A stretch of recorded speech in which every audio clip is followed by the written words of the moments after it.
வணக்கம். நாம வாழ்ற இந்த பிரபஞ்சம்னா என்ன? இதோட உண்மையான இயல்பு என்ன? இப்படி பல கேள்விகளுக்கு பதில் சொல்ல முயற்சி பண்ற ஒரு ஆழமான தத்துவம் தான் சைவ சித்தாந்தம். இன்னைக்கு நாம அதோட முக்கியமான கொள்கைகளை பத்தி தான் பார்க்க போறோம். இந்த பிரபஞ்சத்தோட அடிப்படை உண்மைகள் யாவை? இது மனுஷங்க ரொம்ப காலமா கேட்டுட்டு இருக்கிற ஒரு கேள்வி. சைவ சித்தாந்தம் இதுக்கு என்ன மாதிரியான பதில்களை தருதுன்னு தெரிஞ்சுக்கிற ஒரு பயணம் தான் இந்த விளக்கம். வாங்க உள்ள போகலாம். இந்த பயணத்துல நாம முப்பொருள் உண்மையில ஆரம்பிச்சு மும்மலங்கள், 36 தத்துவங்கள், இறைவனோட திருக்கூத்து, 5 எழுத்து மந்திரம், அப்புறம் கடைசியா முத்தி, அதாவது விடுதலை வரைக்கும் 6 முக்கியமான பகுதிகளை பார்க்க போறோம். சரி, முதல்ல நாம பார்க்க போறது இந்த தத்துவத்தோட அஸ்திவாரம், முப்பொருள் உண்மை. சைவ சித்தாந்தத்தோட மொத்த கட்டிடமும் இது மேலதான் நிக்குதுன்னு சொல்லலாம். சைவ சித்தாந்தம் என்ன சொல்லுதுன்னா, இந்த முழு பிரபஞ்சத்தையும், அதாவது இதுக்கு முன்னாடி இருந்தது, இப்ப இருக்கிறது, இனிமே இருக்க போறதுன்னு எல்லாத்தையுமே வெறும் 3 விஷயங்களை வச்சு நம்ம புரிஞ்சுக்கலாமா. ஆமா, இது யாராலையும் உருவாக்கப்படாத, அழிவே இல்லாத 3 நித்தியமான பொருட்கள். அந்த 3 அடிப்படை உண்மைகள் என்னன்னா, பதி, அதாவது இறைவன்; பசு, அதாவது நம்மள மாதிரி உயிர்கள்; அப்புறம் பாசம், அதாவது உயிரை கட்டுப்படுத்துற தலை. சொல்லப்போனா இந்த பிரபஞ்சத்தோட முழு இயக்கமுமே இந்த 3க்கும் இடையில நடக்கிற ஒரு உறவுதான். சரி, உயிர் பாசத்தால கட்டப்பட்டிருக்குன்னு சொல்றோம். அப்போ அந்த பாசம் இல்லைன்னா தலைனா என்ன? அது எதால ஆனது? இந்த கேள்விதான் நம்மள சைவ சித்தாந்தத்தோட மைய பிரச்சனைக்கு கூட்டிட்டு போகுது. பாசத்துல முதல் விஷயம் ஆணவம். இதுக்கு ஒரு அருமையான உதாரணம் சொல்லுவாங்க. செம்பு பாத்திரத்துல தானாவே களிம்பு பிடிக்கும் இல்லையா?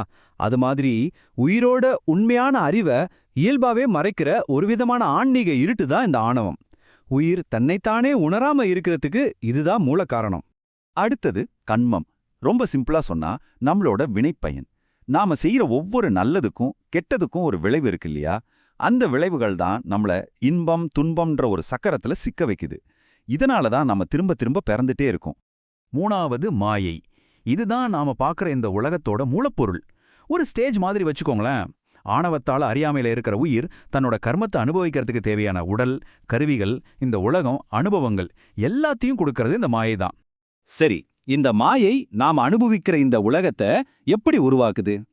இதுக்கான விடை பிரபஞ்சத்தோட ஒரு ப்ளூ பிரிண்ட் மாதிரி இருக்கிற 36 தத்துவங்கள்ல அடங்கியிருக்கு. பாத்தீங்கன்னா இந்த 36 தத்துவங்களையும் 3 முக்கிய குழுக்களா பிரிச்சிருக்கிறாங்க. மிக தூய்மையான சிவ தத்துவங்கள்ல இருந்து ஆரம்பிச்சு அறிவு மற்றும் ஆற்றலை கொடுக்கிற வித்யா தத்துவங்கள் வழியா நம்ம உணர்ற திடமான உலகமான ஆன்ம தத்துவங்கள் வரைக்கும் இது படிப்படியா விரியுது. இத ஒரு பிரமிட் மாதிரி கற்பனை செஞ்சு பாருங்களேன். அந்த பிரமிடோட உச்சியில ரொம்ப நுட்பமான தூய உணர்வு நிலை இருக்கு. நடுவுல அறிவுக்கும் ஆற்றலுக்கும் தேவையான கருவிகள் இருக்கு. அடியில நாம அனுபவிக்கிற மனம், புலன்கள், அப்புறம் இந்த 5 பூதங்களை கொண்ட பௌதிக உலகம் இருக்கு. சரி, இப்ப நமக்கு பிரச்சனை என்னன்னு தெரியும். இந்த பிரபஞ்சம் எப்படி அமைஞ்சிருக்குன்னு தெரியும். ஆனா இந்த சிக்கலான அமைப்புல இருந்து உயிர் எப்படி வெளியே வர்றது? இதுக்கான தீர்வு ஒரு ஆழமான தெய்வீக செயலா, அதாவது சிவனோட திருக்கூத்தா முன்வைக்கப்படுது. இறைவனோட நடனத்துக்கு 2 முக்கியமான அம்சங்கள் இருக்கு. ஊன நடனம், இது பிரபஞ்சத்தை உருவாக்கி உயிர்கள் தன்னோட கண்மத்தை அனுபவிக்க உதவுது. அதே சமயம் ஞான நடனம், இது அந்த பிணைப்புகள்லேருந்து விடுபட்டு விடுதலை அடையறதுக்கான வழியை காட்டுது. இந்த பிரபஞ்ச நடனத்தோட நாம பயிற்சி செய்யறதுக்கு ஒரு கருவியும் கொடுக்கப்பட்டிருக்கு. அதுதான் நம்ம உணர்வை ஒருமுகப்படுத்தி விடுதலையை நோக்கி போக உதவுற ஒரு புனித மந்திரம். இதுதான் அந்த புனிதமான 5 எழுத்து மந்திரம், சிவாய நம. சைவ சித்தாந்தத்தை பொறுத்த வரைக்கும் இது வேதங்கள், ஆகமங்கள் எல்லாத்தோட சாரமாவே பார்க்கப்படுது. இந்த 5 எழுத்துகளுக்குள்ளேயே சைவ சித்தாந்தத்தோட முழு பயணமும் அடங்கியிருக்கிறது தான் ஆச்சரியம்.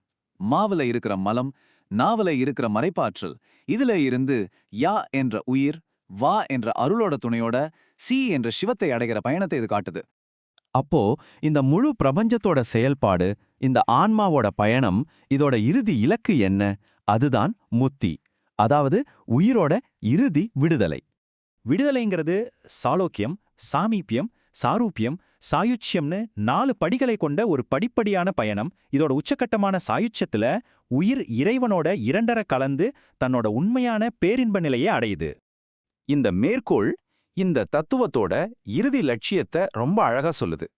பிறப்பு இறப்புங்கிற இந்த சுழற்சியை கடந்து நிரந்தர விடுதலையை அடையிறது தான் உண்மையான நோக்கம். இறுதியா இந்த ஒரு கேள்வியோட நிறைவு செய்யலாம். சைவ சித்தாந்தம் யதார்த்தத்தோட ஒரு முழு வரைபடத்தையே நமக்கு கொடுத்திருக்கு. நம்மளோட சொந்த பயணம் இந்த அடிமைத்தனத்திலிருந்து சுதந்திரத்தை நோக்கிய பாதையில தான் போகுதான்னு நாம சிந்திச்சு பார்க்க வேண்டிய ஒரு முக்கியமான கேள்வி இது.